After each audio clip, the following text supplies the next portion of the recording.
falo assim pra eles, que sou eu sou a mãe, eu que mando. Não, eu sou a mãe. E vocês têm que respeitar as regras da casa. A casa tem regras, inclusive no mural do quartinho deles, a gente tem as regras da casa que nós 4 escrevemos juntos. Olha que legal, Juju. Foi muito bacana. O dia que a gente escreveu isso foi no jantar, nós 4, e cada um falando, dando a sua opinião. Nós 4 escrevemos juntos. Ótimo, todo mundo expôs o seu ponto de vista. Então nós temos as regrinhas da casa. E realmente é difícil, porque às vezes eles confundem. Não tem ainda aquela maturidade da amizade, mas é mãe e é pai, né?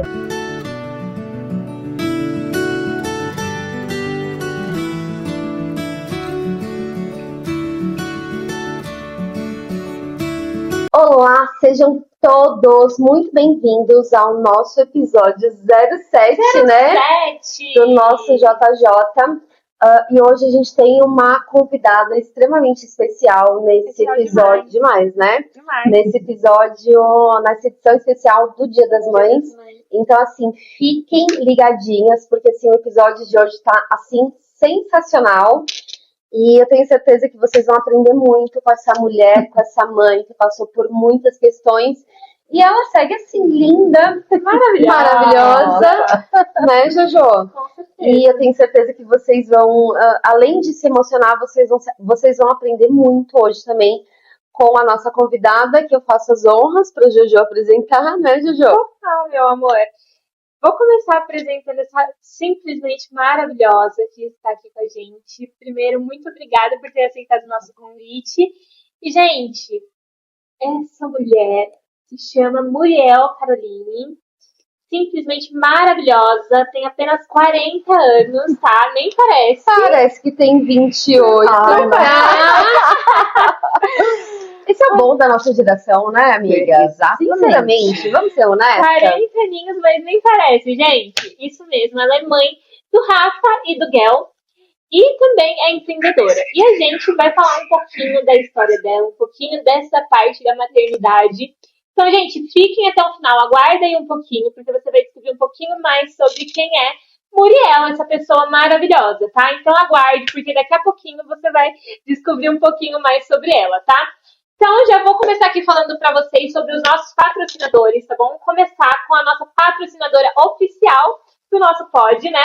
Que é a JB. Claro, né? tinha que ser, JB, né, meus amores? Inclusive, estamos aqui de JB, até a nossa convidada também. Inclusive, né? Inclusive, a nossa convidada E está de JB. nós nos conhecemos através da JB. Exatamente. Tava até falando com a Muri. Eu falei, nossa, Muri, faz tanto tempo. Faz. Então, gente. História. Falamos, assim que a gente chegou, né? Eu cheguei. 3 aninhos já que eu conheci vocês. Passa, né? Passa muito rápido.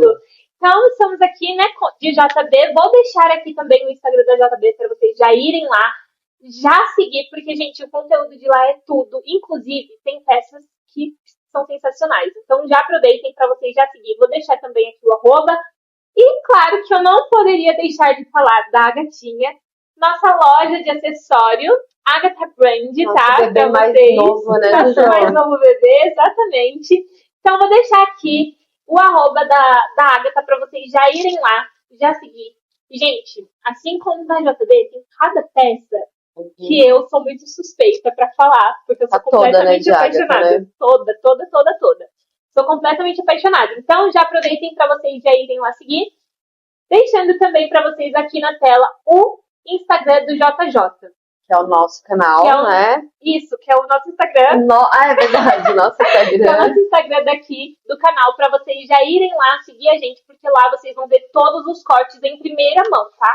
Em primeira mão vocês vão ver todos os cortes lá no JJ. Vai sair corte da nossa convidada, inclusive. Exatamente, né? com certeza. Então, gente, já aproveita pra vocês seguirem lá. Também, se você quer participar aqui das gravações do JJ, Sim. já manda pra gente lá no Instagram, lá no direct, que a gente vai estar entrando em contato com vocês. Também, se você quer ser um dos nossos patrocinadores, também entra em contato lá pelo Instagram, que a gente vai estar entrando em contato com vocês. Aproveitando, deixa aí o seu like, o seu comentário, se inscreve aí no canal. E é isso, meus amores. Vamos para esse episódio maravilhoso? 07. Muito bem, Jojo, muito bem. E eu já vou começar aqui, daqui a pouquinho a gente vai numa ordem cronológica, né? Com certeza. Mas daqui a pouquinho, enfim, vou começar com a primeira pergunta, tá, Muri? Mas daqui a pouquinho a gente vai na ordem cronológica, a gente vai destrinchando o nosso assunto. Eu quero que você fique muito à vontade, tá bom? Mas já de antemão eu queria saber o que mudou na sua vida depois do câncer. Eu enxerguei a vida com outros olhos, né? Eu comecei a dar mais valor a pequenas coisas, a coisas tão pequenininhas que acontecem no nosso dia a dia. É sério mesmo? Porque a gente sempre ouve, né?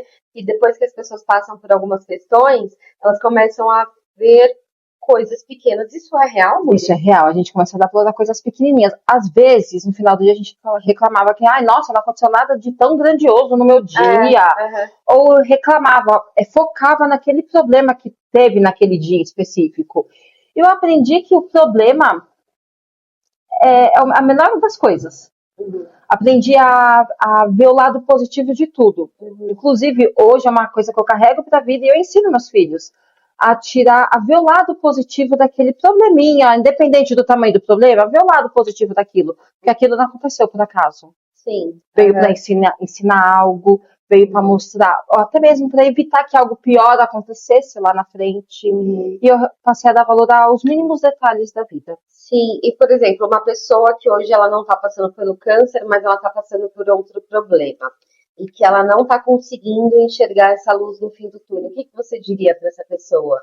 A luz no fim do túnel existe, gente. Existe, né? Eu acredito. Vou falar assim, o que eu pensava quando eu estava com câncer. Eu pensava que eu podia morrer a qualquer momento. Inclusive, sério mesmo? Sério. Inclusive, eu tinha uma pasta. Eu falava assim pro meu marido: essa pasta tá lá em algum lugar da minha casa, num cantinho lá guardado. Eu falava pra ele: se eu morrer, lá tem as músicas que eu quero que toque na cremação. Lá tem Você tudo. deixou tudo pronto. tem tudo lá, tá? Ele falava: vira essa boca pra lá, você não vai morrer. Graças a Deus, tô aqui para contar a minha história. Mas a luz no fim do túnel existe. A gente acha que não existe, que o problema é tão grande que a gente acha que a gente não vai conseguir, né? Mas quando a gente chega no fundo do poço, a gente só tem uma opção: subir. Sim. E a gente acha o caminho para subir.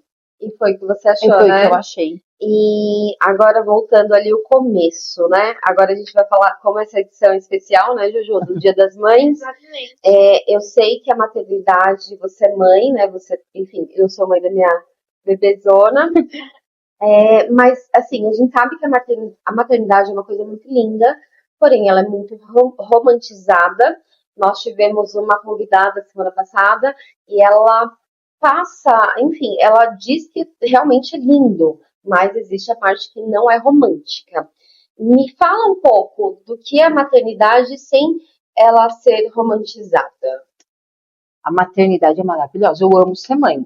Não me considero a mãe perfeita. Muito pelo contrário. Eu aprendo todos os dias.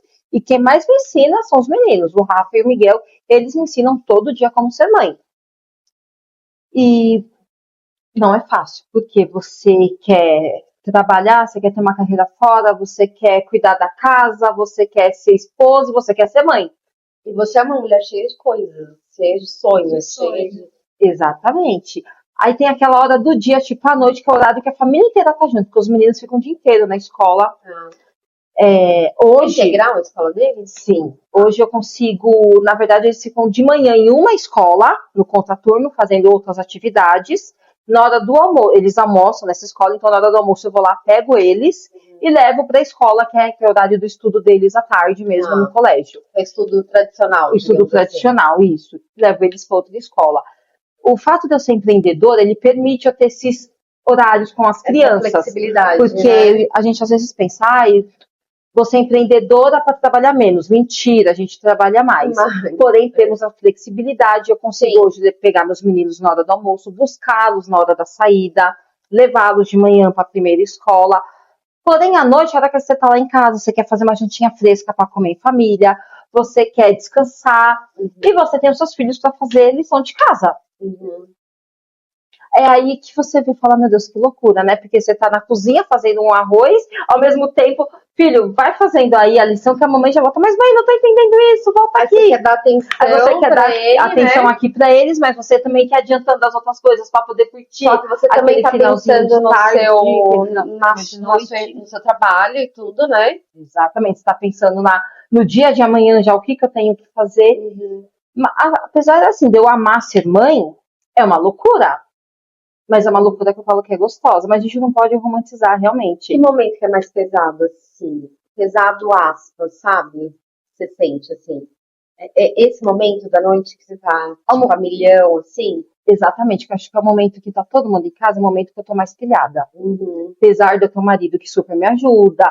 Se eu tô fazendo comida, ele tá com as crianças fazendo lição, ou vice-versa, ele tá fazendo a comida e eu estou com os meninos fazendo lição. Mas não é simples ser mãe. A gente, às vezes, erra tentando acertar. A gente falha, e depois a gente fala, nossa, falhei.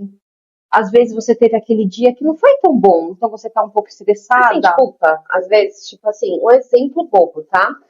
Se você dá bronca, alguma coisa, você sente uma culpa? Demais. Exatamente isso. A gente tá vendo para as mamães saberem, né, Juju? Com certeza. Tá tudo bem sentir essa culpa, né? Porque a gente falha achando que tá fazendo o correto, e depois a gente para e pensa, na hora que passa o calor da emoção, você vai deitar na cama e fala, nossa, acho que eu peguei pesado. Esses dias, vou dar um exemplo, a gente estava na rua, exemplos, né? Aí foi passear com o nosso cachorrinho, nós temos um shih tzu, e a gente foi dar uma volta no quarteirão com ele. Qual que é o nome do cachorrinho? Whisky. Vamos passear com o Whisky. Quando eu tiver o meu vai ser Pinho. Não vai não. Não, vai ser Malbec. Malbec eu gostei. Cerveja. Vai ser Heineken. Boa. A gente estava passeando com o Whisky na rua e eu falando pro Miguel, que é o meu mais novo, presta atenção porque a rua tá suja, tá cheia de cocô de cachorro. Nem todo mundo recolhe que nem a gente. Ele pisou no cocô do cachorro.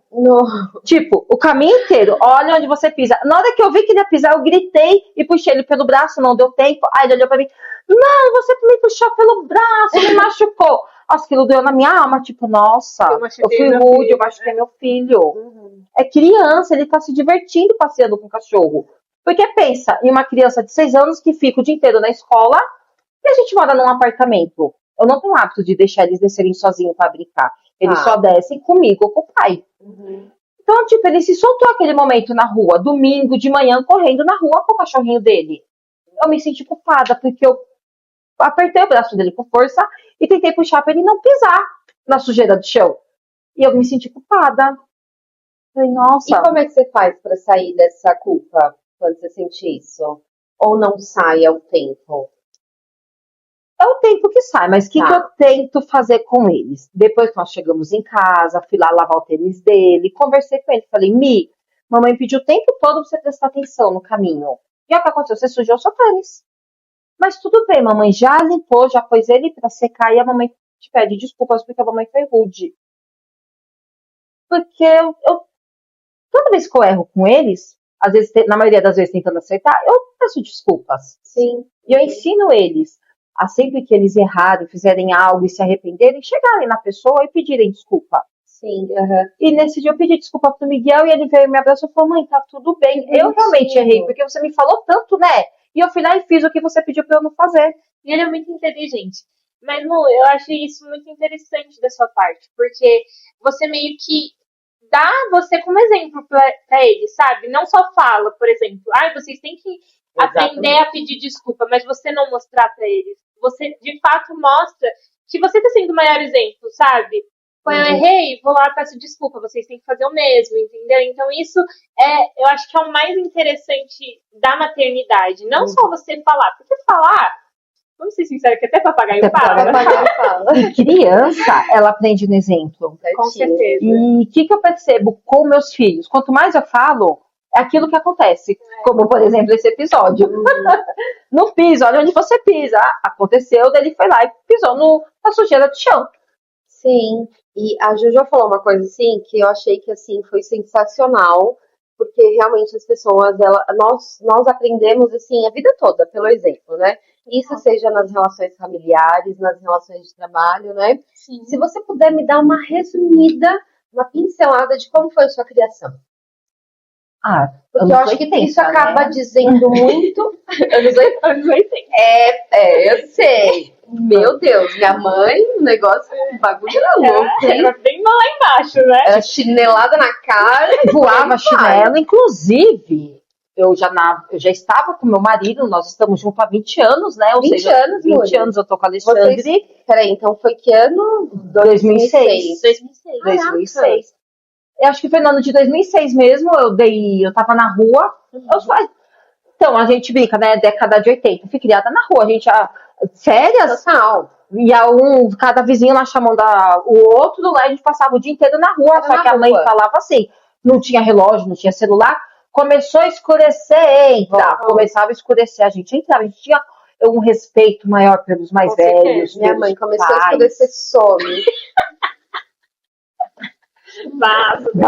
Então começou a escurecer, entra. O almoço, na hora que você vê o sol lá no alto, o almoço tá na mesa. Se eu ter que sair na rua pra chamar vocês pra vir almoçar, então dava horário, eu falo, meu irmão, vamos que a mãe tá esperando a gente pra almoçar. E aí de você, se você não chegar, e aí a gente não chegasse, né? A gente apanhava, já apanhei de cinta, aprendi com a surra que eu levei. Gente, não morre, tá? Não morre. Não morre. Não sou adepta de bater nos meus filhos. Sou de conversar e de dar castigo, de tirar os que eles mais gostam. Inclusive, os dois estão sem celular. Sim, porque hoje a gente vai descobrindo novas formas, né? Exatamente. Porque eu não posso privar eles do celular, porque é da fase deles, é da idade deles, é o que eles vivem. Tudo. Só que eu monitoro tudo. Então, eu tenho um aplicativo que eu vejo aonde eles entraram. Eles não conseguem baixar sem nada, sem eu autorizar. Mas eles têm as obrigações, as tarefas da escola e de casa para fazerem antes de pegar o celular. E mesmo assim, quando pega o celular, não é qualquer jogo. Eles não jogam Roblox, eles não assistem YouTube. Até um tempo atrás eles jogavam Roblox, eles assistiam YouTube. Eu e meu marido, nós começamos a se aprofundar, a ver o que eles assistiam, então a gente cortou algumas coisas. Né? Alguns aplicativos eles não têm mais acesso, um deles é o Roblox. Mãe, mas todo mundo joga. Minha mãe, lá em 80, é um joguinho online. É um joguinho online. Tipo, de lutinha. Não, meu amor, é vários jogos dentro de um aplicativo, entendeu? Então ele consegue ter acesso a vários jogos. Só que dentro desses jogos, é meio que online. Você consegue jogar comigo e eu jogo com pessoas. Isso, só que você consegue jogar com pessoas que você nem conhece. E aí fica legal. Fica legal, só que tá dando muito problema, porque aí tem chat, aí tem muitas pessoas que usam pra, entendeu? Na maldade. O chat deles era desabilitado. Mas eu percebi que eles ficavam muito pilhados, muito ligadão jogando Roblox. Então hoje eles usam o celular pra fazer Duolingo. Eu deixei o celular como uma atividade extracurricular. E eles gostam, porque eles estão com o celular. Porque é da idade deles, é da fase deles ter um aparelho celular, ter essa tecnologia. Diferente, a nossa época, década de 80, como que era? Era na rua. Hoje em dia, não. Eles têm essa facilidade na palma da mão. Então, eu também não posso... acesso, né? Exato, eu não posso privar eles disso. Senão ele fica fora do mundo. Senão ele fica fora do mundo. Todos os coleguinhas estão... Só que a gente pode pôr limites. Pode pôr limite, exatamente. Entendeu? Eles têm horário para usar, eles têm o tempo. O que você falaria para a mãe que está assistindo a gente que tem medo ou receio, enfim, ou aquela mãe que se sente muito culpada pelo fato de trabalhar muito e que ela não consegue pôr limites? O que você aconselharia para essa mãe fazer? Eu aconselho a gente primeiro ser amiga dos nossos filhos, independente da idade, para eles criarem aquele vínculo de confiança com a gente. Eu sou muito amiga dos meus filhos, e isso eu senti que aproxima demais eles de mim. Então, tudo que acontece na escola, eles me contam, tudo que eles fazem, eles me contam. E eu faço questão da gente ter os nossos momentos juntos. Por exemplo, o meu marido tem o dia dos meninos, é o dia só dos 3. Eles saem, vão... Às vezes eles nem saem, às vezes quem sai sou eu com alguma amiga, e eles ficam em casa no momento deles, no hambúrguer deles. Mas eles têm o dia deles saírem, os 3, e eles se divertem.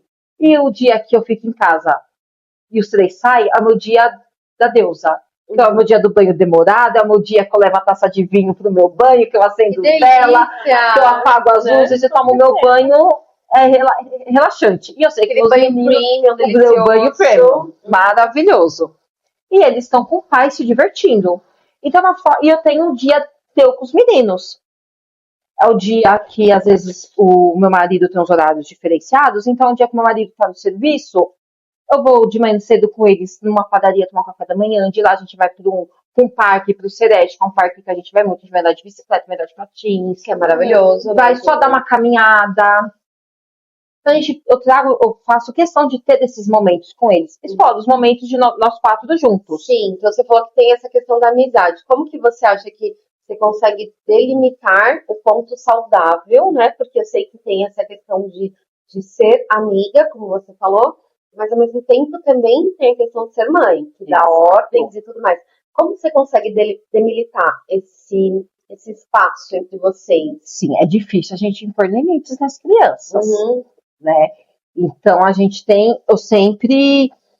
o que eu falo assim pra eles? Eu sou a mãe, eu que mando. Não, eu sou a mãe. E vocês têm que respeitar as regras da casa. A casa tem regras. Inclusive, no mural do quartinho deles, a gente tem as regras da casa que nós quatro escrevemos juntos. Olha que legal, Juju. Foi muito bacana. O dia que a gente escreveu isso foi no jantar, nós quatro, e cada um falando, dando a sua opinião. Nós quatro escrevemos junto. Ótimo, todo mundo expôs Todo mundo expôs o seu ponto de vista. Então, nós temos as regrinhas da casa. E realmente é difícil, porque às vezes eles confundem. Não tem ainda aquela maturidade da amizade, mas é mãe e é pai. Né? Porém, como que a gente traz isso? Se aproximando. Eu senti que quando eu me aproximei mais deles sendo amigas, o respeito aumentou. Porque eles passaram daquela fase. Eu tenho medo da minha mãe e do meu pai. Eles respeitam a mãe e o pai. O medo e respeito é uma coisa diferente. Totalmente diferente. Totalmente diferente. Eu não quero que eles cresçam pensando assim, não vejo a hora de eu sair da casa dos meus pais, porque eu não aguento seguir as regras deles. Porque na nossa adolescência eu passei por isso. Quando eu fizer 18 anos, eu vou morar sozinha. Né? A gente não vê a hora de sair, não vê a hora de sair de casa. Hoje não. A nova geração quer ficar um pouquinho mais. Quer ficar um pouquinho mais. Só que eles têm as obrigações. E aí que entra o limite. A mamãe, aqui dentro, somos seus amigos. Se tem duas pessoas que querem que vocês se deem bem na vida, é a mamãe e o papai. E nós somos seus melhores amigos. A gente vai estar com vocês nessa jornada para que vocês tenham uma vida maravilhosa. Só que vocês não podem se esquecer. Eu sou sua mãe e o papai é o papai. Sim, Muri. Agora a gente vai para um ponto um pouquinho mais sensível, que foi ali quando você descobriu ali a questão do câncer. Você já era mãe do Rafa, né? E eu sei que foi muito sensível, até mesmo porque eu imagino, né? Hoje, graças a Deus, Deus me deu a oportunidade de ser mãe de uma grandona, né? Grandona, porém pequena. Mas eu imagino, assim, que o seu maior pensamento tenha sido nele, nesse primeiro momento. É evidente que você pensou nos seus outros familiares, como marido, mãe, pai. Mas como é que foi essa questão de você ter descoberto a doença e ao mesmo tempo, porque assim, você tem que lidar com você, poxa, eu tô sofrendo, eu preciso me cuidar, mas eu tenho os meus. Como é que foi isso pra você? Foi um susto. Foi um susto muito grande quando eu descobri a doença. Inclusive, no dia que o médico me deu o diagnóstico, meu marido estava comigo. Eu não lembro de nada. Eu sei que eu fiquei muito tempo na sala do médico. Você não lembra? Eu não lembro o que o médico falou. O que eu lembro, assim, o médico falou que, felizmente, os exames não saíram como planejado e deu que o nódulo era maligno. E que eu estava com câncer. Dali pra frente, eu olhava pro médico e via a boca dele se mexer. Caramba. Mas o que ele falou, eu não... Foi como meu cérebro tivesse... neurológico, né? Ele vai apagando como defesa, né? Ele desligou naquele momento. Tanto que nós saímos da sala, meu marido chegou e falou, como que você tá? Paciência, né? A vida que segue, a vida tem que continuar. Vamos embora? Ele, não, você já vai passar com a oncologista. O médico que me deu o diagnóstico é o meu mastologista até hoje, inclusive. Foi o mastro que deu o diagnóstico. Ele, não, você já vai passar com a onco. Não, você já vai passar com a onco, a gente já vai começar a dar entrada no seu tratamento e tal. E eu assim pra cara dele, meu Deus, eu não lembro de nada disso. Você não lembrava? Não lembrava. Ainda bem que naquele dia ele estava comigo. E eu que pedi pra ele, vamos comigo? Ele, claro que eu vou, né? E eu não lembrava de nada que tinha acontecido naquela sala. E meu marido conta que o médico explicou detalhadamente o tipo de câncer que eu tinha. Tanto que as pessoas até perguntam, que tipo de câncer você teve? Ah, não sei, eu tive câncer. Foi Uhum. câncer. Foi de Foi mama. câncer, foi de mama. Uhum. Foi câncer de mama, mas assim, explicar. Ah, e o BIRADS, e eu não sei o quê. Ah, Porque tem não gente que lembro. sabe, né, Nos mínimos detalhes, eu não. Se eu sabia que tinha um câncer de mama, ele era e maligno. vou tratar. E que ele cresceu, a evolução dele foi muito rápida. Sério? E o que eu falo pra todo mundo foi que a médica olhou pra mim, a oncologista, eu tava com 32 anos na época, ela falou assim, olha, você é nova, você aguenta. E como o tipo de câncer que você tem, ele tá evoluindo muito rápido, eu prefiro entrar com um tratamento agressivo, porque você aguenta, o seu organismo aguenta, e eu prefiro já matar ele logo do que a gente ficar com tratamento de pouquinho em pouquinho. Então, fiz 6 químios, foram 6 quimioterapias, fortíssimas, eu ficava muito mal, eu fazia a cada 21 dias. Após a químio, ele já tinha diminuído bem de tamanho, porque em 6 meses ele A cresceu, ele químio é como se ela triplicou. fosse matando aquele, porque ele vira uma bola, e eu sei que não é uma bola, tipo, redondinha, né? Isso. Ele vai matando Essa bola, célula. desculpa a ignorância, tá?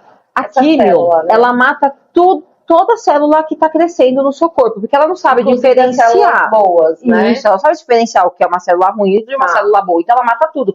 Por isso que o cabelo cai, a gente fica debilitada, Verdade. eu já não absorvia mais nenhum tipo de vitamina, E a pessoa Então, perde peso também. perde peso. Eu fiquei super magra, Uhum. porque eu não queria ficar magra do jeito que eu Não. fiquei. Mas eu fiquei magra porque você não consegue comer. A quimio que eu fazia era tão forte. O meu protocolo de quimioterapia era de 9 horas. Eu ficava 9 horas dentro do hospital tomando quimioterapia a cada 21 dias. Meu Deus. Muito tempo, né, Ju? Muito. Chegávamos no hospital, era de segunda a minha Muitas quimio, a horas, cada né? 21 dias. Então, eu chegava no hospital logo cedo, eu tinha um catéter, porque como é um protocolo longo, a primeira quimioterapia que eu fiz começou na veia do braço, estourou, foi da mão, foi para outra mão, foi para outro braço, eu saí a primeira quimioterapia, eu saí com as veias todas zoadas, furadinha. toda furadinha. Uhum. Porque é um remédio forte, então chega uma hora que a veia não aguenta mais. Uhum. Então, já na segunda quimio, eu já estava com catéter aqui no peito, então eu já recebia a quimio diretamente pelo catéter. Tá. O catéter, para quem não conhece, é o quê? É um acesso, Muri? É um acesso Pra quem não conhece. direto na veia. Eu tenho a cicatrizinha dele aqui até Uma hoje. cicatriz de fato. Fica uma cirurgia, então. Ah, É cortado sim. e colocado aquele aparelho. Eu brincava que era um aparelhinho, que ele é redondinho, é um tubinho. Tá. Ia dentro e ficava lá junto com a veia. Então eu recebia por ali a químio. E após, terminei o tratamento, recebi alta não, né, que ainda não recebi alta, mas terminei o tratamento, estava curada, eu ainda fiquei 3 anos com catéter. Por quê? Nossa. A probabilidade do câncer voltar, principalmente nos 2 primeiros anos, é alta. Eu ouvi falar que o tratamento ele é até 5, quer dizer, não sei se é o tratamento, né? Mas até 5 anos, isso é real? É real. Como é que é assim? O tratamento eu terminei. Tá. Só que hoje, quantos anos? Já fazem 7 anos que eu passei por Sim. isso. Já fazem 7 anos, mas até o 5º ano é ali, a cada 6 meses. É uma coisa bem próxima mesmo. Eu continuo ainda passando com o meu mastologista a cada 6 meses, mas alguns dos meus exames já foi para 1 ano, já consigo fazê-los a cada 1 ano. Sim. Aí, ano que vem, que completam 8 anos, estando tudo ok, graças a Deus, não tive nenhum problema, né? Desde que eu terminei o tratamento com a quimioterapia, a cirurgia de retirada do nódulo. Tudo seguiu bem, né? E a radioterapia seguiu tudo perfeitamente bem. Então, ano que vem, quando completar 8 anos, eu recebo alta. Graças a Deus. Recebo alta sim, continuarei fazendo os exames. Sim, acho mas que é pra a gente vida, sabe né? que aí a probabilidade de ter Pelo que eu vi, todos nós temos, né, a célula que pode desenvolver para o câncer, né? Sim. E eu não sei, honestamente, o que, enfim, faz algumas pessoas desenvolverem e outras não. Sei que existem vários fatores. Mas eu queria te perguntar também, Muri, qual foi o pior momento, ou um dos piores momentos, durante o seu tratamento, durante a doença? Assim, o médico falava, Muriel, sua imunidade está baixa, não me pega gripe, cuidado com o que você come, cuidado onde você vai. Então eu usava máscara. Eu optei, na época eu trabalhava no Paraíso, eu optei por continuar no trabalho, porque eu pensei assim, se eu ficar parada, minha mente vai Fica uma loucura. ficar uma loucura. Então, eu prefiro manter a mente ocupada, é um trabalho que eu gosto. Eu recebi muito apoio na época do emprego que eu estava. Eles super entenderam, então, na semana da quimio, eu não ia trabalhar, que era uma semana que eu ficava extremamente debilitada. Então, eu ficava em casa. Mas eu optei, apesar do médico falar, eu apoio sua decisão, apesar de eu preferir que você ficasse em casa para não correr risco, porque você pega ônibus, você pega metrô, você vai ter contato com outras pessoas, mas se você prefere assim, mas se eu ver que realmente a imunidade está caindo, eu vou te afastar. Orientar, né? Eu vou te orientar a se afastar. Quando eu tive medo, foi cada exame que eu fazia, a gente ficava naquela apreensão. Ai, meu Deus, e agora, né? Como será que tá? Como vai ser o resultado? Como será que meu corpo tá reagindo? Será que meu corpo tá matando? Então, cada exame era uma apreensão. Eu ficava muito apreensiva. Ansiedade, talvez? Muita também? ansiedade. Eu gente queria saber se o tratamento estava dando certo. Sim. E eu tinha, assim, eu acordava, às vezes, dava um espirro, eu falava, ai meu Deus, eu vou gripar, eu não posso ficar gripada, Oh, meu Deus, meu eu não Deus. posso acontecer, ficar doente. Eu tinha esse medo. Sim. Era um medo constante de que a qualquer momento eu podia ter uma recaída, porque se eu começar a pesquisar na internet, é um erro nosso, tá? Não pesquisem na internet, porque quando eu peguei o primeiro diagnóstico, o primeiro resultado que eu tive, que antes de eu levar para o médico, eu resolvi colocar no Google. Naquele momento, o Google me deu uma sentença de morte. Eu falei, meu Deus, eu vou morrer. Se não tem mais. E mentira, não foi nada daquilo que o Google falou. Sério? Não. Pelo Google, eu tinha pouquíssimos dias de vida. Amanhã você não acordará. Amanhã Isso. já. Então, não vale a pena, gente. Não esperem o médico. E eu fiquei super assustada. Aí meu médico me acalmou, que não era tudo aquilo que o Google tinha me falado. Calma. Mas assim, eu acordava todo dia. A gratidão de estar viva e o medo. Falar, meu Deus, como vai ser meu dia? É um misto, né, amor? É um misto de emoção. E aí me fala uma coisa, aí depois disso, você vai me corrigir se eu estiver errada. Mas aí a probabilidade de você engravidar Era mínima. era mínima, mas você engravidou? Me conta um pouquinho, nos conte, né? Eu vou voltar um pouquinho lá no começo. Isso. Quando o médico pegou meus resultados, viu que era maligno, ele falou pra mim assim, você só tem 32 anos e só tem um filho. Você pretende ter mais filho? Pretendo. Então a gente vai fazer congelamento de óvulos. Eu falei, não quero. Você não quis fazer? Não quis fazer. Ele faz porque a mulher, quando faz químio, a probabilidade dela já entrar na menopausa é enorme. Caramba. Porque é aquilo que eu comentei. A químio mata toda a célula que está crescendo no seu corpo. Então a probabilidade da mulher já emendar, já antecipar a menopausa é muito grande. Então, fica meio que tudo precoce ali, né? Exatamente. Então o médico falou assim, ele me aconselhou, pediu para eu pesquisar mais sobre o assunto e falou para meu marido, eu aconselho vocês dois a fazerem congelamento de óvulos para no futuro, se vocês quiserem ter um segundo filho. Porque a Muriel é nova, porém, após o tratamento da químio, a probabilidade dela ficar infértil é enorme. Enorme, dela continuar infértil, porque durante o tratamento você já está infértil, porque a químio vai matar todas as células que estão crescendo no seu corpo. Sim, eu tenho uma dúvida. Tipo, durante esse processo você fica infértil. Sim. Só que a probabilidade depois é ficar estéril ou é permanecer infértil? É permanecer infértil. Ah, tá. Entendeu? Por Porque conta tem uma diferença, né? De você ficar estéril. Isso, não tem uma diferença. No infértil você consegue reverter. Com o tempo vai voltando a fertilidade feminina. Estéril não consegue Estéril mais não, ter, né, não tem gente? retorno. Isso. Acabou a probabilidade de você engravidar novamente. Aí o que aconteceu? O médico me aconselhou, eu não quis. Na época, eu fui pesquisei várias clínicas, inclusive a clínica que o meu médico indicou na época tal. Porém, é um procedimento caro. E eu pensei em tantas possibilidades. E se eu não aguentar? Pra que eu tô congelando meus óvulos? Sabe? Eu falei, acho que não é momento de eu fazer um investimento alto desse. Tá. E tá tudo bem. Como eu sempre tive o sonho de adotar uma criança, sentei com meu marido um belo dia, a gente já colocar, né, conversar sobre esse assunto. Então tá tudo bem se eu não engravidar novamente. A gente pode adotar e pra mim tá tudo ótimo. Ele, então tá bom. Se é isso que você quer, assinei todos os papéis antes da quimioterapia, antes da primeira sessão. Né, Ju? Demais. Antes da E eu primeira. acho que isso Totalmente também faz o que decidida. acontecer, né, Ju? Exatamente. Solta a corda e parece que as coisas acontecem, né, amor? Exato. E acontece até de uma forma que você não espera, né? Sim. Exato. Porque foi bem isso que aconteceu na minha vida. Assinei os papéis, que antes da primeira quimio eu tinha que ter os papéis assinados, porque eu estava ciente da possibilidade de estar infértil, da minha infertilidade, e emendar com a menopausa, porque a quimioterapia, como é que fala? Adianta a menopausa na mulher. Assinei um monte de papel, falei que eu ia fazer, tudo bem. O que aconteceu? Foram 6 sessões de químio, a retirada do quadrante, não precisei fazer retirada da mama, fiz só a retirada do quadrante, é o pedaço onde estava aquela célula cancerígena. É a tal da bolinha. Tal da bolinha. Eu só fiz a retirada dela, não precisei retirar a mama toda. Foi até por isso que o meu médico optou em entrar primeiro com a químio antes de fazer a cirurgia, porque o nódulo, ele em 6 meses, ele triplicou de tamanho. Por quê? Quando eu descobri o carocinho e eu fiz o primeiro exame, ele deu benigno. Uhum.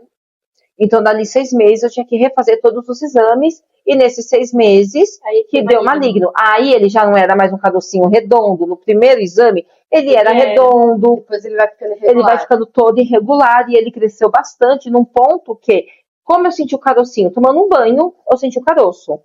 Porém, um pouco antes de dar os 6 meses para fazer o segundo exame, ele era nessa região um pouco abaixo, próximo no peito, mas próximo à axila. Ele já estava não saindo para fora, mas você já sentia na mama um calombo. Sério, para fora, assim, superficial e grande. E ele triplicou de tamanho nesses 6 meses. Mas nesses 6 meses você já estava fazendo o tratamento? Não, ainda não, porque ele era benigno. A gente estava se preparando para a retirada dele. Aí, como ele cresceu muito, o médico não quis fazer a retirada dele, porque ia ter que retirar toda a mama devido ao tamanho dele. Então, ele optou em fazer a quimioterapia para diminuir de tamanho. E isso é uma coisa maravilhosa, né? Porque eu não tive que tirar a mama. Então, isso pra mim me deu um certo alívio. Porque isso acontece. Acontece. Tem uma certa frequência, né? Exatamente, tem uma frequência. Inclusive, eu tenho uma amiga minha, a Michelle, um beijo, ela se tratou do câncer de mama e ela teve que tirar a mama dela. Ela colocou prótese? Colocou prótese e tudo. O tratamento dela também foi um sucesso, foi recente, ela terminou o tratamento recentemente. Mas ela teve que tirar a mama. Uhum. Mas que nem a minha falou, colocou prótese. Eu acho que é muito.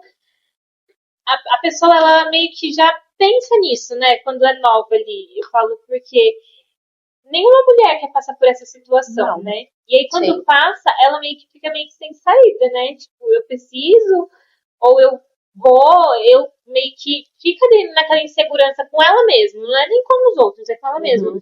Então, eu não sei se com você teve essa preocupação ali no período em que você ia fazer cirurgia, de tipo assim, aí se acontecer de eu ficar sem, que eu vou fazer? Será que eu coloco? Você pensou em alguma coisa? Essa preocupação deve ser latente, né, Ju? Com certeza. Eu falei assim pro meu marido, né? Eu fiz um exame para saber, porque dizem, alguns estudos, né? Dizem não, tem estudos que o câncer é hereditário, só que eu não tenho histórico de câncer na minha família. Não tem, né? Nem por parte de pai, nem por parte de mãe. Então o médico ainda se surpreendeu por eu ser jovem, não ter histórico de fumar, porque eu não fumo, bebo só socialmente. Então ele achou, realmente, nos primeiros exames, como tinha dado benigno, ele realmente achou que a probabilidade daquele desenvolver por câncer era mínima. Exame, que é um mapeamento genético. Se ele desse positivo, ou seja, o meu corpo teria predisposição para continuar desenvolvendo células cancerígenas, o médico ia retirar minhas 2 mamas, o útero, o ovário, ia tirar tudo. Quando ele ele falou que eu ia fazer esse exame, eu falei assim, meu marido, na boa, se der positivo já tira tudo, e eu fico tranquila, não fico pensando se eu vou ter novamente alguma coisa no futuro. Por não sei se é a palavra, mas você parece desapegada no bom sentido, assim, sabe? Não sei se é essa... não, estoicismo. Já estudou sobre estoicismo? Não. É a pessoa que fala, tá tudo bem. Tá tudo bem, eu estou aqui. Porque a gente tem que viver aqui ou agora, né? Porque é isso. É o aqui ou agora que importa. Aí eu falei, não, pra mim tá também, se eu tiver que tirar tudo, tira. Caraca. Meus exames deram negativo, então não tinha predisposição para continuar desenvolvendo células cancerígenas. Eu falei, então tá bom, né? Deus não quer. Graças a Deus. Eu tenho uma frase na minha vida que assim, não cai uma folha de mármore se Deus não quer. Se caiu é porque Deus tinha um propósito. Deus queria ensinar algo, Deus queria dar um tapa na cara para acordar. Porque às vezes eu levo um tapa assim na cara, tipo, acorda, tá bom, acordei. Bonita. Vamos lá!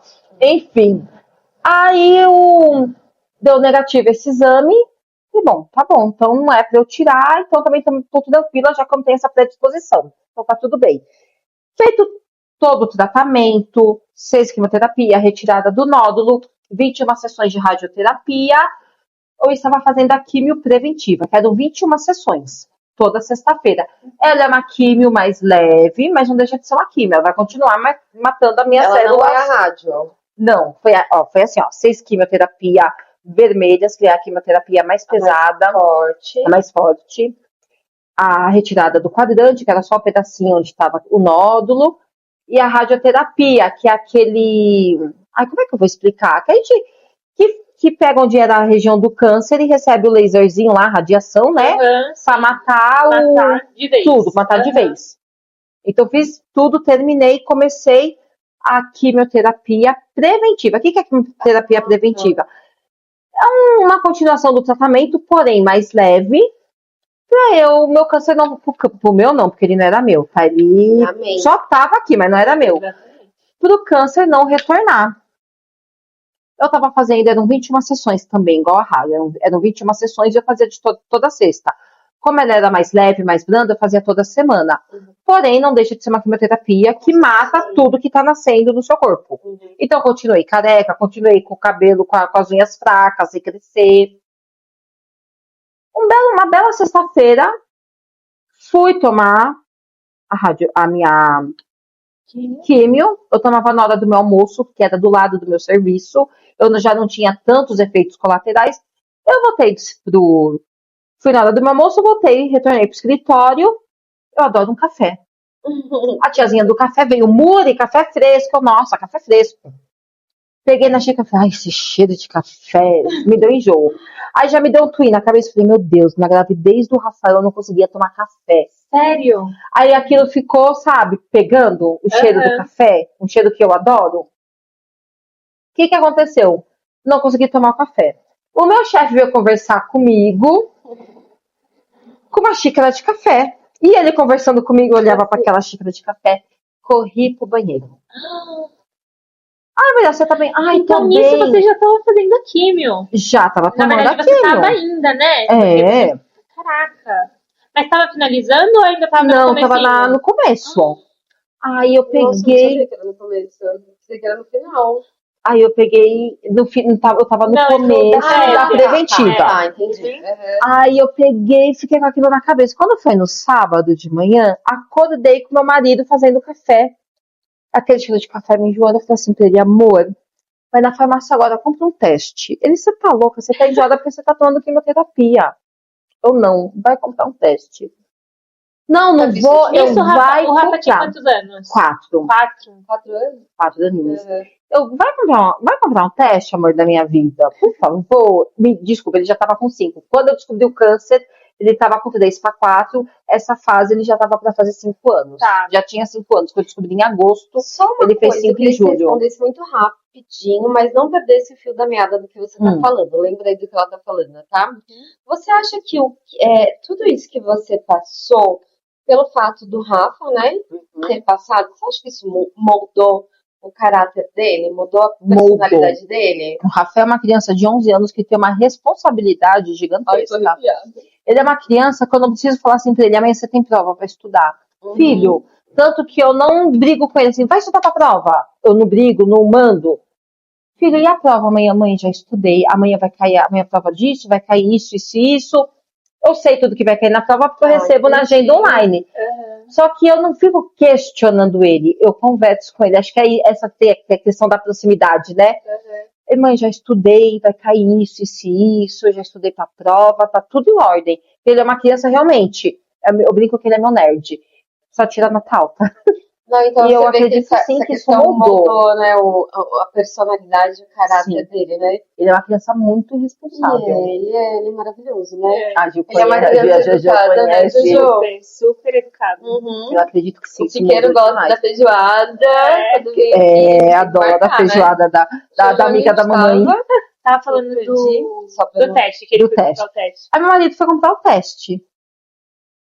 Ele, ó, eu comprei esse daqui, era mais barato, porque vai dar negativo mesmo. Eu olhei assim por teste, ai, misericórdia. Aqueles bem simplesinhos, Bem simplesinho, ainda foi feliz. Ai, faz Mas que dá certo, traz né? o da tampinha azul que vai aparecer o tempo. Você tá Clear louca, você, Blue o lá. Clear Blue. Uhum. Você nem tá grávida. Eu não, tu traz aquele. Ele, Muriel, ó. Usei Clear Blue.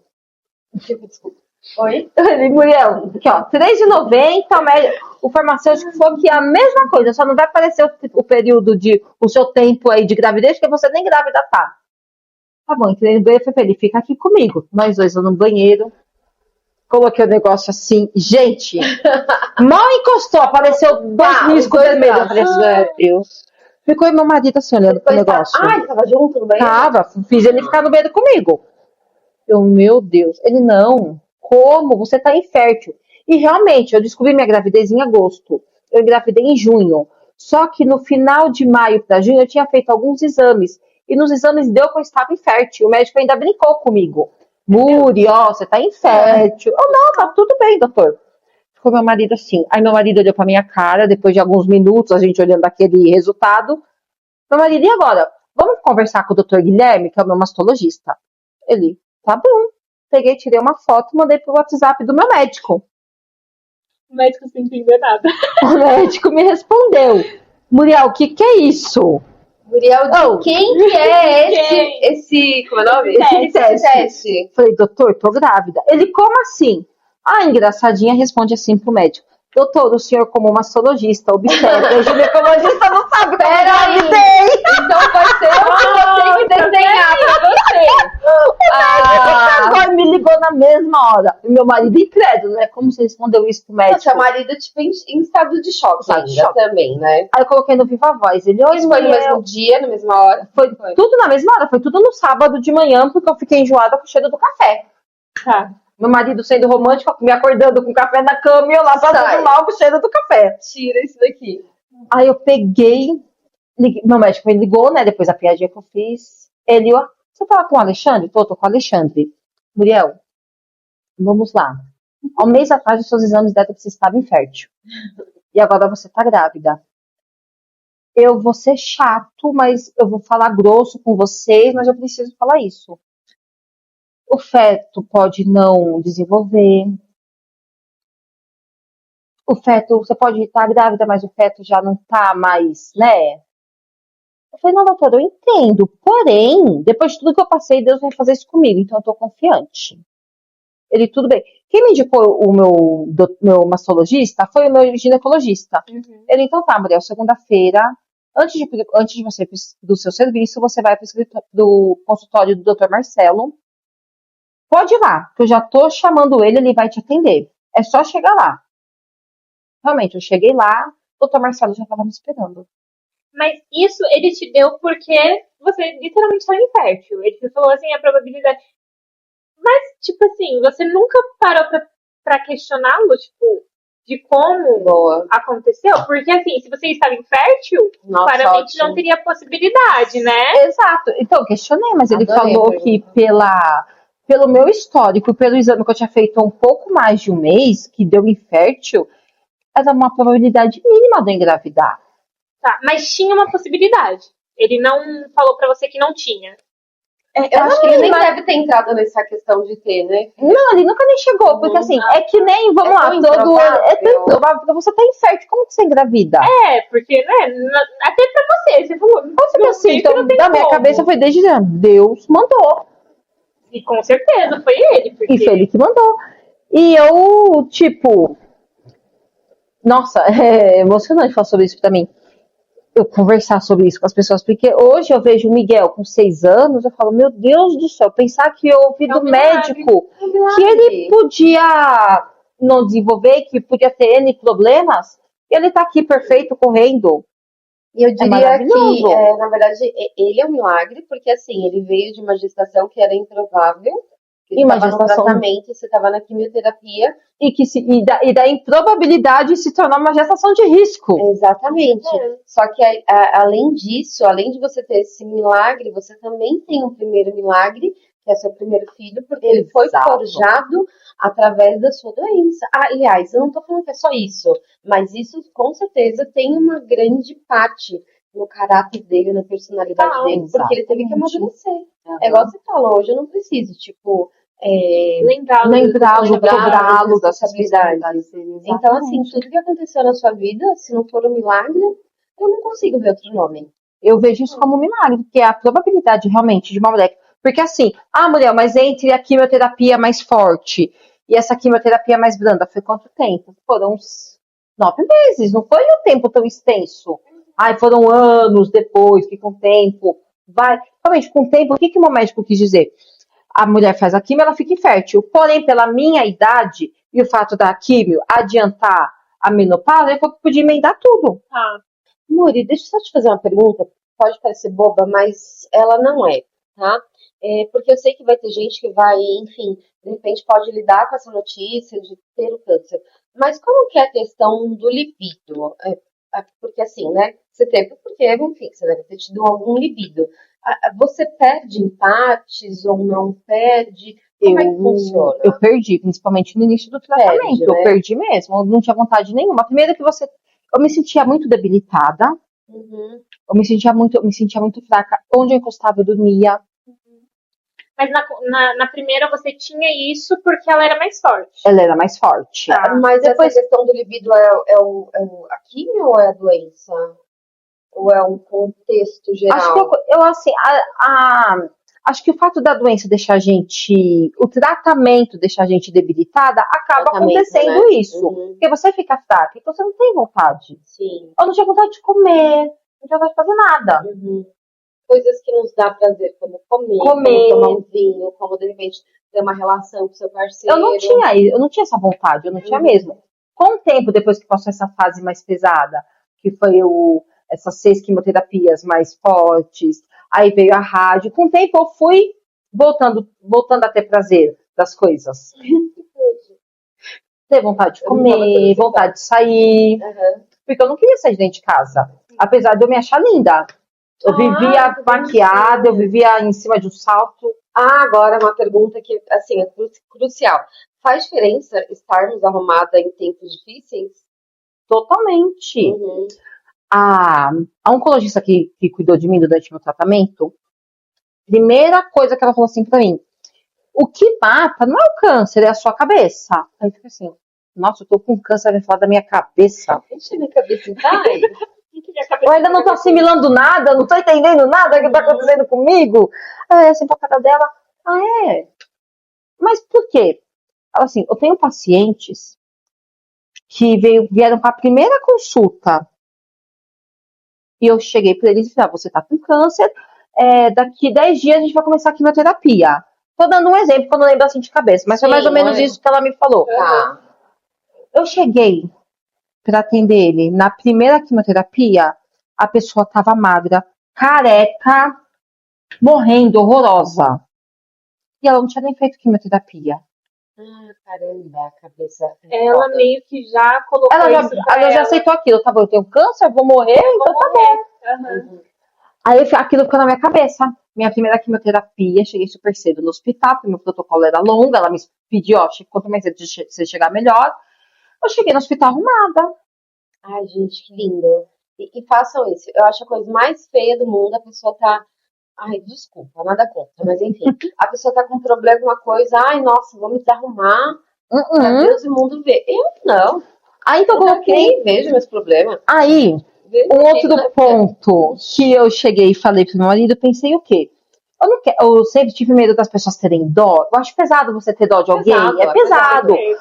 Aí eu falei assim, eu não quero que as pessoas tenham dó de mim. Eu tô doente, mas paciência. Mas eu não quero que as pessoas pensem pra mim, ai, tadinho, olha, tá com câncer. Eu não quero a piedade das pessoas, eu não quero. Então eu ainda falei pro meu marido, então se eu ficar feliz, se eu ficar bem, as pessoas vão me ver com outros olhos, ninguém vai ter dó de mim. E eu pensei, e quando eu cheguei na casa dos meus pais, porque no dia que eu fui pro hospital, que eu recebi o diagnóstico, o Rafael, que estava com 3 para 4 anos na época, estava na casa dos meus pais. Então eu precisava ir lá na casa do meu pai e da minha mãe, buscar o Rafael e contar, né, o que estava acontecendo. Aí o que eu falei no caminho, voltando para casa? Eu falei, Alexandre, a gente tem que estar bem. E eu vou mostrar pro meu pai e pra minha mãe que eu tô bem, porque se eles verem que eu tô mal, eles vão ficar mal. Agora se eles verem que eu tô bem, eles vão ficar bem. Então foi o que eu fiz o meu tratamento inteiro. Eu vou ficar bem, porque as pessoas ao meu redor vão ficar bem, e vai formar um ciclo do bem. Vai ficar aquela Vai ficar coisa tudo maravilhosa, bem, né? vai ficar tudo bem. Eu não vou dizer que eu não sofri. Exatamente. E tá tudo bem. Sim. Porque até Você hoje. é um ser humano. Exatamente. Até hoje, gente, eu falo isso pra todo mundo. Tem aquele dia que você não quer dar o seu 100%? Hoje eu só vou dar meus 50%, eu tô com a enxaqueca atacada. Ou não, hoje eu estou jururu e eu vou me permitir. De mim hoje. E eu vou me permitir Eu ficar nem no sofá? Gente, tá Não. tudo bem. Corta essa parte. Oi? E tá tudo bem. Tá tudo Você bem. não tá aquele dia que você tá 100% bem.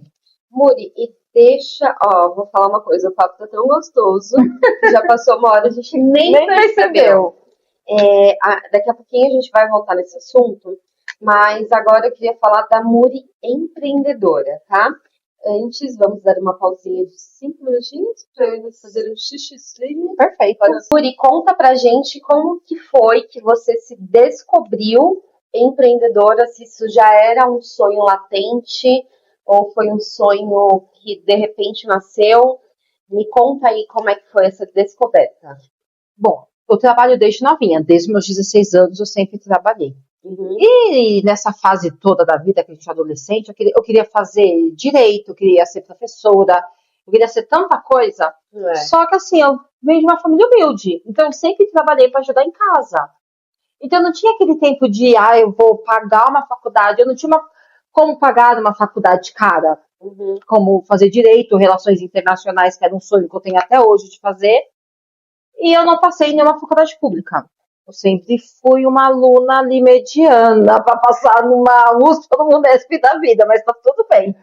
Então, assim, eu sempre trabalhei para ajudar em casa, ter minhas coisas e ajudava em casa, na casa dos meus pais, né? Então, o meu sonho de eu me formar em algo, eu sempre fui procrastinando porque eu tinha outras prioridades. Sim. Então, eu sempre saía de um emprego porque eu achava outro para ganhar mais. Mas é do que você queria trabalhar? Às vezes não, eu só estava visando o salário. Aí eu vou para lá porque lá tem tal benefício e lá o salário é maior. Então, eu sempre saía de um emprego para o outro porque era um salário mais alto. E minha faculdade sempre foi ficando de lado. Até que um dos empregos, que era uma empresa que eu gostava muito de trabalhar, ele pagava a faculdade. E foi aí que eu falei, vou fazer minha faculdade de Direito. Quando eu mandei para o meu gerente a documentação para fazer a faculdade de Direito, porque tinha que ter aprovação do gestor, ele falou assim, eu quero te promover. Eu era assistente administrativa e ele queria me promover para chefe administrativa. Ele falou assim, só que eu preciso que você tenha 50% da faculdade concluída. E eu não consigo esperar um curso de Direito para te promover. Eu preciso te promover em breve. Faz um curso de 2 anos. Eu fiquei assim, nossa, o que eu vou fazer? Na boa, a empresa tá pagando? Vamos fazer aí um curso aí, aleatório. Só que eu fui aleatório assim, mas eu fui pesquisar. Falei, vou fazer RH. E realmente aconteceu. Com um ano de faculdade. A nossa convidada da semana passada também era RH. Eu me formei em RH, mas com um ano de empresa eu realmente fui promovida e virei chefe administrativa. E eu gostei muito da área de RH, inclusive na época um dos meus professores me convidou para trabalhar junto com ele na empresa. Só que Pensei que estava apagada. Mas como eu tinha acabado de ser promovida na empresa em que eu estava e eu gostava muito da empresa que eu estava, eu não quis. Só que com o tempo, eu cresci, meu pai tinha negócio, meu pai era empresário.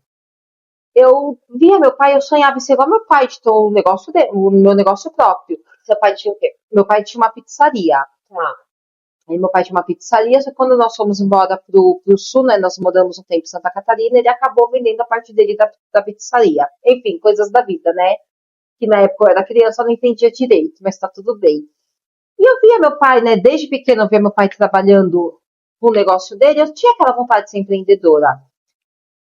Então, assim, eu sempre trabalhei, sempre saí de um emprego, foi pro emprego onde me pagasse mais.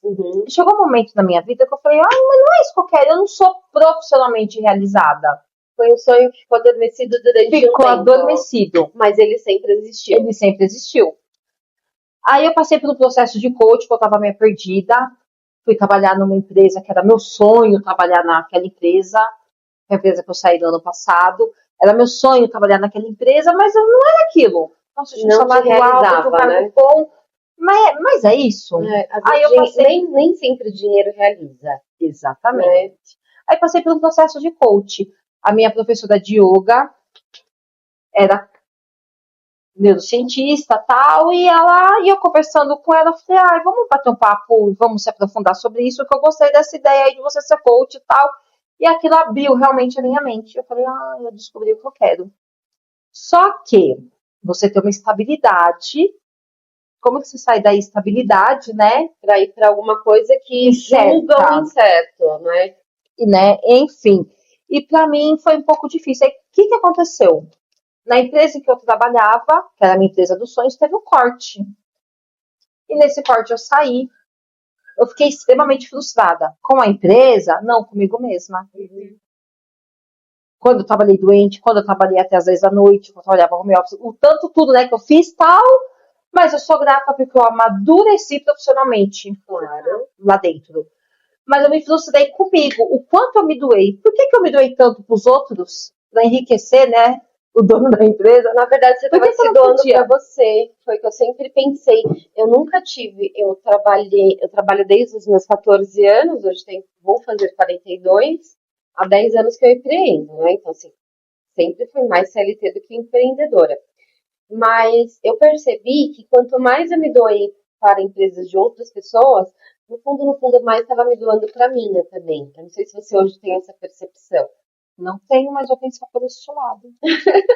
Porque eu vejo, igualmente falando assim, de crescimento, né? Porque você aprende muito. Tipo, e teu conhecimento ninguém te tira. Ninguém tira da gente. Só que cada empresa que eu passei você forjou a profissional que eu sou hoje. Com certeza. Exato. Então, a bagagem que você teve hoje é porque você também teve a oportunidade de emprestar ou, sei lá, de se ver em outras empresas, porque com certeza alguma bagagem você teve. Exato. Então, assim, você pode ter certeza, que bom que você se doou, que bom que você é essa pessoa, mas você pode ter certeza que o teu conhecimento ninguém tira de você. Não, ninguém tira da gente, e é o conhecimento que forjou o ser humano, né? A parte profissional minha hoje, foi todo esse conhecimento. Extremamente comunicadora, extremamente profissional, então foi tudo isso que forjou isso daí. Mas, enfim, como você estava falando... Aí eu sempre pensei, poxa, me doei meu tempo trabalhando pro outro, apesar, né, agora vendo com outros olhos depois da sua palavra, Ju, ouviu o quanto eu cresci? Por que eu não faço isso por mim? Aí, montei minha empresa. Eu confesso que teve um momento ali que eu me desmotivei. Que também é natural. Que é natural, porque não é fácil empreender. Ainda mais no nosso país. Eu não acho que é um país que apoia o empresário. Sabe, eu vou te fazer uma pergunta, e essa pergunta é extremamente pessoal, tá? É uma coisa assim, como eu te falei, já empreendo tem uns 10 anos, né? Mas eu acho que a maior dificuldade de quando a gente está muito tempo ali no CLT e a gente começa a empreender, ela é definitivamente a procrastinação. Porque assim, quando a gente está numa empresa, quando a gente trabalha para outra pessoa, a gente tem ali um script ali para seguir. Só que ali a gente meio tem que obrigação, né? Você já vai naquela obrigação. Mesmo que às vezes não seja, porque mas às vezes a gente você vai tem que cumprir ali aquele checklist, né, Juju? Com certeza. Exatamente. Mas quando você se vê ali sem um líder, mesmo você sendo a pessoa da liderança, para mim é uma coisa assim que pegou um pouquinho. E eu vou confessar para você, ela pegou mais quando eu saí do físico para o online, entendeu? Como que é essa questão para você da procrastinação, de repente você ter que prestar contas para você mesmo? Eu te falo porque assim, a gente quer tanto fazer, só que às vezes a gente coloca outras coisas na frente, por mais que a gente queira exatamente a questão do trabalho. Essa empresa que eu trabalhava home office. Só que eu era CLT, então eu batia ponto, eu tinha horário de entrada, tinha horário de saída, horário de almoço, então eu tinha minha rotina para cumprir. Por mais que eu estava dentro de casa, eu tinha horário de começar e horário de terminar. Horário de terminar sempre se estendia. 99% dos casos, mas tá tudo bem. Porque eu tinha que entregar aquela demanda. E nunca deixei de entregar aquilo lá atrasado. Não importava se eu passava das 18, eu estava lá fazendo. Era uma obrigação que você era uma já obrigação tinha minha. com a empresa, né? Exato.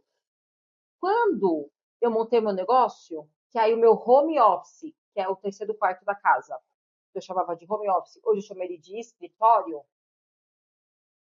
ele ficou tipo, eu sou mãe, sou dona de casa, tô trabalhando em casa, sou a dona da minha empresa.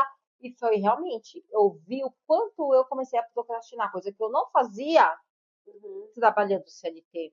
Porque, na verdade, você falava, eu vou fazer tudo antes e depois eu vou fazer o meu trabalho. Exatamente. Só que não deixa de ser trabalho, Não, né? que nem, eu sempre fui pra academia de manhã cedo, sempre fui muito matinal, eu acordo 5h30 da manhã, então eu ia pra academia de manhã cedo.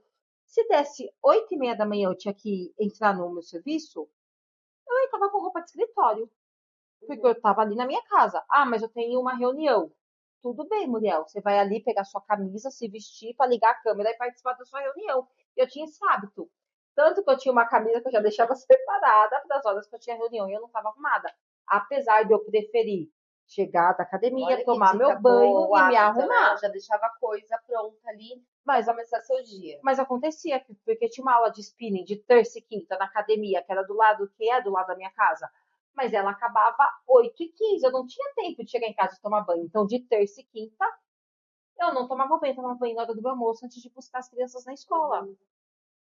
Porque eu já falava, para eu não perder essa aula de spinning, eu vou entrar, vou começar a trabalhar direto. Pronto, né? Mas se eu tivesse uma reunião, a camisetinha tá aqui para eu arrumava o cabelo, enfim. E como você lidou com essa questão da procrastinação? Exatamente. Só que daí, eu continuei com as minhas aulas de spinning de terça e quinta. Eu chegava em casa, tomava meu banho, Nossa, tomava assim. um café da manhã relaxante. É bem assim. Porque se eu estava no home office, na empresa, o meu café da manhã era na frente do computador trabalhando. Quando eu tinha minha empresa, não. Aí quando eu ia ver, já era 10h30 da manhã. Aí eu começava a trabalhar. Opa, tá na hora de eu começar a arrumar o almoço, porque eu tenho que buscar as crianças uma hora na escola. Aí chega no fim do dia, você sente uma culpa, Porque só você não fez fala, quase amanhã nada. eu vou realizar tudo. Aí chega no outro dia, volta tudo diferente. Exatamente. Então a procrastinação me atrapalhou muito. Eu nunca fui de procrastinar. Nunca. Mas quando eu virei dona do meu negócio, eu procrastinei. Até que eu cheguei no momento que eu fiz na minha cabeça. Calma aí. Isso é de 99% de quem empreende. Mas você nunca procrastinou para trabalhar para os outros. Por que você está fazendo isso por você? Aí eu comecei a mudar algumas coisas na minha cabeça. Os hábitos. Os hábitos, exatamente. Comecei a mudar os hábitos, os meus hábitos. Sim. Isso me ajudou muito. Mas a procrastinação, se eu falar para você que hoje eu não procrastino, é mentira. Eu procrastino ainda. Mas não tanto, vamos dizer assim. É que eu acho que a procrastinação, ela é igual banho. Se a gente não tomar banho, amanhã a gente tá fedendo, entendeu? Então é algo que a gente tem que lutar exatamente todos os dias. Todos os dias. Né? Com isso. É igual banho. E eu sou uma pessoa sistemática. Eu não consigo trabalhar se tem um copo na minha pia sujo, se eu não tomei meu banho lá, e se eu não tô maquiada, se eu não tô arrumada. Mulher, mas você tem uma loja de roupa fitness. Qual o problema você trabalhar de roupa fitness? Foi difícil me acostumar com isso. Sim. Trabalhar com roupa fitness. Porque eu achava que eu tava ali com a roupa fitness para ir pra academia. Hoje não, hoje eu já consigo usar roupa fitness no meu dia a dia. Visual, né? Exato. Esses dias foi pro Serete com as crianças. Eu fui com a minha roupinha fitness, pus uma camisa por cima estilosa, pus meu arquinho, pronto. Eu tô de roupa fitness, mas não tô com a skin academia. Tô com a skin confortável para passear com meus filhos no parque. Mas é muito engraçado o como eu tive que doutrinar a minha mente pelo fato de eu ser sistemática. Porque, na verdade, você tem que vestir, né? Eu tenho que vestir, eu tenho que apresentar para os outros. Com certeza. Você tem que vestir e respirar. Você tem que ser a sua marca. Muri, bom, a gente está chegando aqui no finalzinho. Eu queria que você explicasse ou desse uma dica para essa mulher que está equilibrando pratos, tanto sendo mãe, empreendedora, enfim, com tantos outros projetos que eu sei que você tem. O que que essa mulher que hoje ela se vê talvez em algum momento do dia dela ou de fato ela está frustrada, o que que ela pode fazer para que ela volte ao seu eixo? Se concentrar, é o momento presente, são cursos, são livros, o que que você acha, na sua opinião? hoje eu gosto muito de ler. Eu fiz alguns cursos ao longo desse ano, faz exatamente um ano que eu saí da empresa. Então eu resolvi fazer cursos, me aprofundar no empreendedorismo, em imagem pessoal, em organização do tempo. Porém, o que eu falo assim, uma dica que eu dou para todo mundo, gente, tem dia que a gente não vai dar, falei agora há pouco, a gente não vai dar nosso 100% e tá tudo bem. Tem dia que eu falo assim, hoje eu vou vestir só a skin mãe, eu brinco, né? Que eu tenho a skin mãe, a skin empreendedora, a skin, a Uber das crianças, que é a hora que eu vou buscar eles de um colégio para o outro, e tá tudo bem. Agora, o que eu falo? A gente se frustra, às vezes, por pouco, porque eu me frustrei muito, e quando eu comecei a colocar na balança, eu falei, nossa, eu me frustrei por tão pouco. Porque hoje a gente tem um acesso com a internet, com redes sociais, a gente tem um acesso a tanta coisa, com tanta agilidade, e a gente se espelha numa pessoa que às vezes não é real. Olha, aquela atriz, né? É mãe, grava novela, tem um corpo, tem isso, tem aquilo, mas por trás daquilo ela tem o maquiador, ela tem a nutricionista, ela tem a babá, ela tem a cozinheira. Exatamente. Hoje a rede social a gente faz o recorte do que a gente quer. Se eu quiser postar que eu sou a mulher perfeita, eu vou postar, porque eu só vou fazer um recorte do que eu quero, mas não é bem assim, Gente, né? e que eu queria dizer aqui para todo mundo, a super mulher não existe. Eu gosto de acordar às 5 da manhã, mas se eu falar para vocês que às vezes eu acordo às 5 da manhã e vou ler um livro e fico só no sofá existindo, até aquele momento meu, eu amo fazer isso. E tá tudo bem. E tá tudo bem. Tem dia que eu me organizo. Hoje eu vou correr. Eu tô começando a praticar corrida. É uma meta de vida. Até o final do ano, eu quero participar de alguma maratona de rua. Maratona não. Tem uma corrida de rua. Maratona ainda não estou preparada. Mas a minha meta é, sim, pagar para correr, para ganhar uma banana e ganhar uma medalha. Essa é a minha meta de vida. Porém, tem dia que eu acordo e falo, será que eu vou correr hoje? É claro que a gente tem que lutar contra a nossa procrastinação. Mas assim, vai ter dia que a gente não vai dar nosso 100%. Não. Vai ter dia que eu vou falar assim, hoje eu quero só vestir minha skin mãe, ficar em casa com meus filhos e tá tudo bem. Às vezes o seu 1% ele vai ser seu 100%, tá tudo bem. E tá tudo bem. Só que é claro que de segunda a sexta, o foco na minha loja é o principal, porque eu dependo da minha loja para ter meu ganho financeiro. Sim. Então, hoje eu evito procrastinar na minha loja, mas a minha meta de correr aos sábados e os domingos, nem sempre ela rola. Eu vou descer na academia do prédio para correr. Não, hoje eu não vou. Hoje eu vou correr no parque com as crianças. Só que a minha corrida no parque com as crianças é bem aleatória. Eu corro, eu sei, eu paro no parquinho. E tá tudo bem. Mas eu estava ali com meus filhos. Então a gente se cobra por uma super mulher que não existe, porque hoje em dia a internet mostra isso pra gente, né?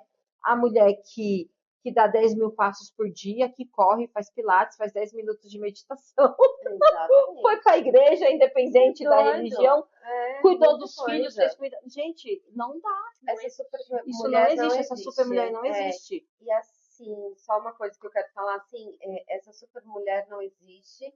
Precisamos ter cuidado com esses recortes de rede social que a gente vê, porque isso gera muita ansiedade, porque assim, desculpa falar, mas é inevitável a comparação. Todo mundo se compara. Você falar que não, se compara assim. Poxa, era para eu ter feito isso e não fiz, mas eu vi que o fulano fez. Então, assim, evite essas comparações.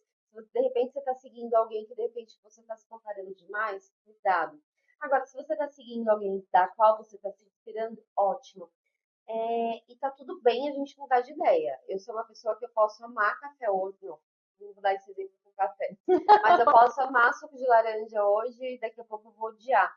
Eu sou uma pessoa que eu tô em constante mudança. Daqui a pouco eu quero uma coisa, daqui a pouco eu quero outra, e tá tudo bem, é o meu jeito, sabe? E acho que é isso, sabe? Acho que a gente tem que olhar mais pra gente, pra nossa família e para as nossas coisas e para os nossos objetivos. E Muri, para a gente finalizar, quero que você fale, caso você precise, tá bom? Para a gente poder finalizar, eu quero que você deixe uma mensagem para essa mulher que de repente possa ter perdido a vaidade, ou para essa mulher que está ali equilibrando pratos entre trabalho ou empreendedorismo e filhos, mãe, exatamente. E, enfim, ou até mesmo essa mulher que descobriu esse esse diagnóstico, né, que é tão difícil e que você trata assim com tanta leveza. O que você diria para essa mulher? Não perca a sua essência. Corra atrás dos seus sonhos. E antes de você querer ser aquela super mulher que você vê na internet, pensa na super mulher que você é dentro de casa. Porque eu descobri que dentro da minha casa eu sou mulherão da porra, desculpa o linguajar. Mas é assim que os meus Você filhos e meu marido me tratam. Enquanto eu estava frustrada porque eu não tinha conseguido correr 5 km, eu não tinha conseguido meditar, não tinha conseguido fazer minha yoga, e não tinha conseguido trabalhar naquele dia, eu falava, não, mas aqui dentro você é o nosso mulherão. Então, antes de você querer se espelhar naquela mulher, veja a mulher que você já é dentro da sua casa, da tua família, e às vezes para você mesma. Procura lá no fundo a mulher que você é para si mesma, o quanto de coisa você já realizou para si mesma. Que linda. E qual mensagem você deixaria agora para o seu marido e os seus 2 filhos? Eu sou grata por ter vocês três na minha vida, por vocês me mimarem. E se eu sou a mulher que eu sou hoje, é porque vocês três estão ao meu lado. Ai, que linda! Que bonitinho. Amor! É a rainha da casa, né? É a rainha Tá da rodeada casa. de homens, né? Eu sou a rainha da casa. É maravilhoso ter aquele homem.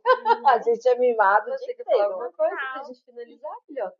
Eu só quero agradecer a Muri, né, por ter aceitado esse convite, por ter vindo contar um pouquinho da história dela. Eu tenho certeza que ela vai vir mais vezes também, Ai, com porque certeza. tem mais coisas, Tem muito né? mais ainda pra coisa. falar, gente. Eu também tava pensando nisso. Tem que ter o episódio 2, né, Tem que Jojo? ter, Tenho. porque, gente, as histórias da Muri, vocês precisam saber, e eu tenho certeza que ela vai vir. Ah, depois uma a gente próxima pode separar, falar só sobre empreendedorismo, sobre a questão de Sim, maternidade, exatamente, só sobre a questão da doença, né? Como, exatamente. enfim, eu sei que com certeza vai ajudar outras mulheres. Com Com certeza. certeza. Então, Mu, quero te agradecer por ter aceitado, por ter vindo, por ter compartilhado. Eu tenho certeza que a sua história, ela vai inspirar outras pessoas, ela vai servir de alguma forma para outras mulheres, para outras mães, para mulheres que estão passando por essa doença que é tão difícil, mas que você conseguiu superar e que eu tenho certeza que outras mulheres também vão.